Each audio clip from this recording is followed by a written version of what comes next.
پہلے ہم نے سن رہے ہو تم، اس سے پہلے ہم نے تم کو نمازوں کے تعلق سے بتلایا تھا. کیا بولے تھے؟ نماز کے تعلق سے دن رات میں 5 وقت کی نماز فرض ہے. کتنی بولو؟ 5 فجر، ظہر، عصر، مغرب، عشاء. برابر. اس کے علاوہ جو نمازیں میں نے تم کو بتلایا تھا اس میں جنازے کی نماز پریکٹیکل یعنی عملی طور پہ مشق کر کے بتلایا تھا. عمل سمجھتے کیسے پڑھنا چاہیے. کچھ نمازیں ایسی ہے جو پڑھتے وقت آدمی اگر خالی سنے گا تو برابر نہیں پڑھے گا.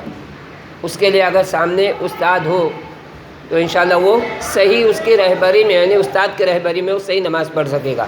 تو جنازے کی نماز میں ہم نے تم کو بتایا تھے کتنی رکعتیں ہوتی ہے. تو رکعتیں نہیں ہوتی، 4 تکبیریں ہوتی ہے. رکعتیں نہیں ہوتی، 4 تکبیریں ہوتی. اس کے بعد کون سی نماز بتائے تھے؟ مسافر کی نماز. اس کے بعد بیمار کی نماز، کسوف اور خسوف کی نماز. اور آج جو بتانے جا رہے کون سی نماز تم کو؟ کون سی بولے تھے ہم نے؟ کل بتائے تھے آپ لوگوں کو. استسقاء کی نماز. استسقاء کی نماز یعنی ہم نے وہ سنت غسل میں بھی سنے تھے. استسقاء یعنی پانی مانگنے کی، پانی مانگنے سے پہلے جو ہے نماز پڑھی جاتی ہے. اس سے پہلے غسل کرنا بھی سنت ہے. ٹھیک ہے. تو استسقاء کی نماز کی کیا معنی ہے؟ بارش مانگنے کو استسقاء کہتے ہیں. استسقاء کے بارے میں کیا حکم ہے یہاں سنو غور سے. زیبا نہیں سن رہی ہے، غور سے سنو. جب بارش نہ ہو تو 3 دن روزہ رکھے.